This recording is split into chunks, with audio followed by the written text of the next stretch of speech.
Hey everyone, so in my quest to learn about a little bit about botany, I ended up with 5 Thai Constellation Monsteras. Now, how did I end up with 5? These are some of the most sought after Monsteras that there is out there. They come from Thailand and they have this almost constellation look to it with the variegation. It's a creamy white rather than just an all white like you would get like the variegated Monsteras that you see out there.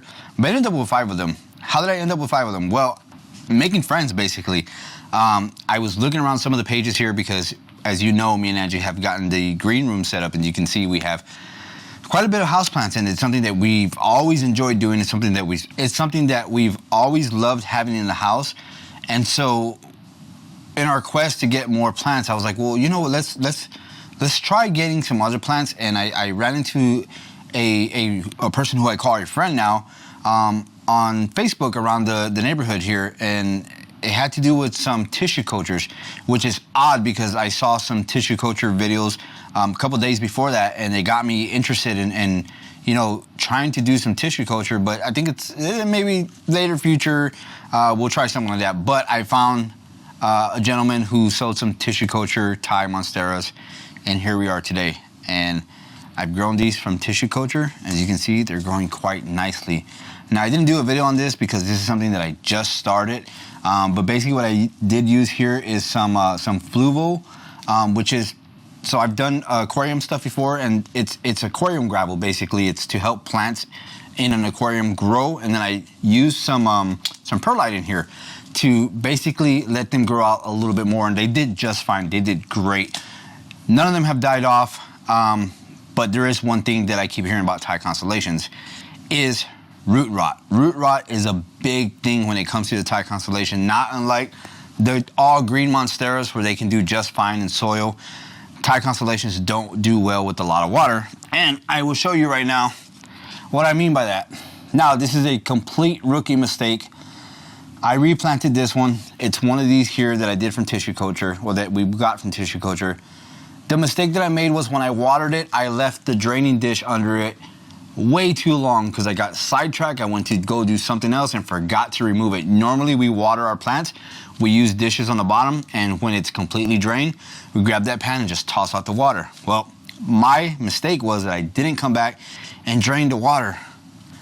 Unlike these don't have any holes, so I put just a bit of water in here and let it do what it needs to do, and I don't water them for maybe about a week because the Fluval is gonna do what the Fluval needs to do, and the perlite's gonna provide that aeration for these plants here. This though, however, has hose, so any water that stayed down there just kept soaking up and soaking up and soaking up. And this is what I ended up with. Unfortunately, it's not what I wanted to see, but I think it'll bounce back. I'm gonna let this one dry out completely before I give it another water. But what we're gonna do today is we're gonna replant these here today because they're getting bigger, and I'm just loving that they're getting this big because I can't wait to have one maybe the size of my Monstera that we have here. It's getting bigger. Angie has treated this one well. It's getting plenty of light, as you can see, and we want these to grow big. Like I said, I have 5 of them, so there's plenty of room in this house so we can have these Thai Constellation Monsteras. Okay, so before I get started here, what I'm actually doing is I'm gonna repot these in some 4-inch containers. Now, these have drainage holes in here. These do not. These are just regular parfait cups that I use to get them going so they don't have any drainage. But I'm repotting them into here so the roots can expand a little bit more and they start to fill out a little bit more. As you can see, this guy is actually filling out. It's absolutely looking beautiful already. It's already got some, you know, some variegation there that's looking great, and I can't wait for these guys to grow bigger.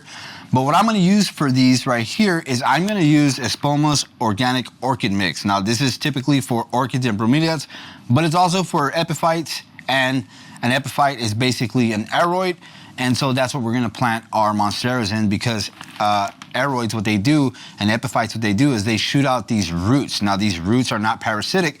These roots either reach for the ground or attach themselves to either a moss pole like you've seen a lot of other people grow their Monsteras on, or attached to a tree like they do in Thailand or in the rainforest, and they take their nutrients and water from wherever they're attached to. Now, they're not parasitic, so they don't take any nutrients from whatever the host is or anything else.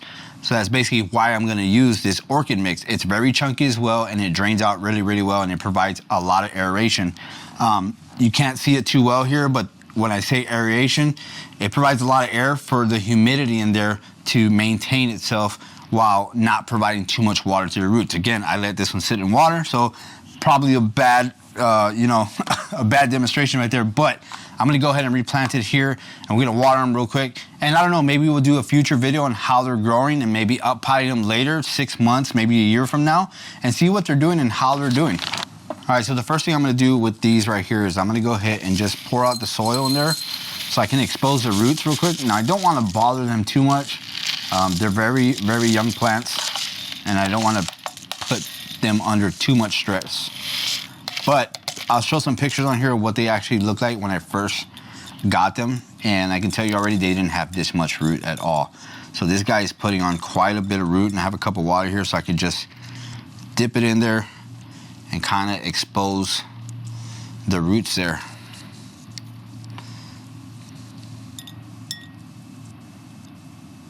And look at that, very nice, healthy root system. This guy is gonna do great when it's repotted. All right, so you can see that, a nice, healthy root system. I'm gonna set this guy aside right now, and I'm gonna go ahead and get my orchid mix. Now the orchid mix has, if you pay attention to a lot of the growing mediums for aeroids and epiphytes, a lot of it has bark, perlite, charcoal, and maybe some coco coir. Now this has some bark, perlite, horticulture charcoal, and some yucca extract. So it's a similar mix. It's got a lot of chunkiness and a lot of aeration for it to free flow with the water, and it doesn't maintain a lot of water, so it should do just fine. So what I'm doing is I'm gonna fill it up about a quarter of the way, maybe halfway. I don't want this guy all the way at the bottom of the container, but I want it high enough because, again, it's a very young plant and these roots look very healthy. They're gonna do their thing. They're gonna crawl all the way down there. Now the other thing I'm doing is I am adding some biotone to help these roots grow and spread and maintain the nutrients that it needs. So it's a good spot right there. Go ahead and grab my orchid mix here. Just gonna hold my plant and start to fill around it here. Now Angie's probably gonna be mad at me because I'm making a mess on the table here and it's probably falling onto the carpet now. So I better vacuum it up before she sees it. But, all right. Now I'm not potting it in too big of a container. You don't wanna up pot them too big. You wanna go maybe one size bigger than what it already is, because this is the first potting that it actually has. I'm going with the 4-inch, but as it starts to grow, you wanna go one size up at a time. You don't wanna up pot too much because it's gonna maintain too much water in the soil. It might get root rot. This is just something that I can eye, and I'm using these clear pots so I can keep an eye on what's actually happening there, how much moisture is in there, how big the roots are getting, and what it's actually doing. And we'll just slip this into something like this in the future as we get bigger pots, you know, get a decorative pot and just slip that in there. So it looks nice, but I can always pull it out and pay attention to what's actually happening. So this is looking great. We're gonna water that in real quick and let it drain, not let it sit this time. Don't wanna make that mistake. All right, so this is the kind of dish that we're using here, a drainage dish. And all I'm gonna do is I'm just gonna water it to where it gets enough water, let that drain through, and then we'll let that sit for all the water to drain through, and then we'll dump the water out from the dish. We won't let it sit in there. Now, you don't want to pack this up too much with the soil. You don't want to get it too compacted in there because these roots are very thick roots and they're going to want to spread. It's not like a normal plant where, you know, they have very, very compacted roots and very stringy roots. These guys are very thick. They're going to want to spread all over the place. So you want that chunkiness, you want that aeration in there. Never compact it, never get it really, really squeezed and tight in there. Okay, so this is exactly what I'm talking about. This is how much water actually drained from it already. You don't want it to sit in that much water. So I'm gonna go ahead and discard this in one of our other plants right here. So we're gonna give Mr. Green Monstera over here this water because he does like the water. And then we'll just sit it back in there and let it drain some more. That way it drains all the water it needs. And I'll come back maybe, like I said, once a week.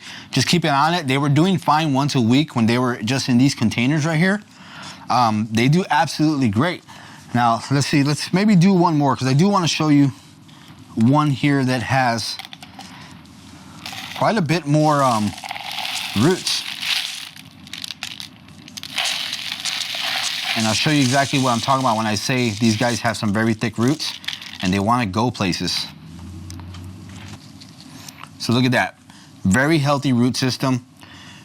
It already has a root coming from one of the nodes already right there. So when I say they have very thick roots, they have very thick roots and they want to travel. They want to do their thing and explore the rest of that container and pick up all the nutrients and humidity that there is. All right, so I got another drainage ditch here so I don't make too much of a mess this time. They come in very, very handy. Angie actually asked me to get a bunch of them. They come in packs where you can get a bigger size. I think they're like 8, 6, 4 inch, and you can even get them as small as 2 inches, I believe. I don't know why you would want a 2-inch one, but they come in different sizes. I'll put a link on the description below where you can get them on Amazon. That's where I ordered them. But they're great. They come in handy every time we're watering. It doesn't damage the furniture, whatever the case is. And you don't need nothing really, really fancy looking. We used to use these metal tins and stuff like that, but we started to find that they damage the furniture more than these plastic dishes do. So this is something very, very great to have. But, you know, I'm not going to plant all these up. You probably don't want to sit here and watch me plant another 3 of these. But, again, just wanted to show you guys some things that we're doing here, some things that we're working with, you know, some things that are very enjoyable to do in the house, especially when it's very hot out here in Texas. We want to come in here and enjoy this, and as you can see, the green room, actually, the green room is what it's dubbed. So you can see what it's looking like in here. It's absolutely looking beautiful. I'm just loving all this green. Now, talking about the Monstera here, one thing that we do have and why they're doing so well is all these grow lights that we have. These grow lights are providing plenty of light for these Monsteras.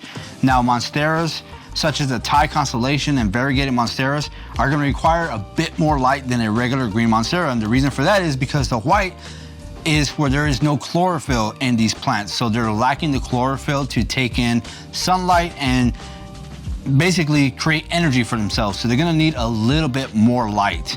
And the humidity. Humidity is a must. We have a humidifier going here at almost the highest level because we have quite a bit of plants here. So we actually got another humidifier because we're going to be adding more plants, and you want to keep this room nice and humid. Not too humid, but you want to keep it consistent humidity in here so these plants do absolutely well. And that's what we're going to be doing for these Monsteras, and they love it. They're going to do great, especially with the sunlight. We'll start to move some over closer to the window, put some maybe in our bedroom closer to the window, and they're going to do just great. But again, just a quick video, guys. I wanted to show you what we're doing here in the house, what we're doing inside as far as indoor plants, and what is happening here, and you know, what brings us joy here, because this is something, like I said, in our quest for learning more about indoor plants and some botany and some other stuff.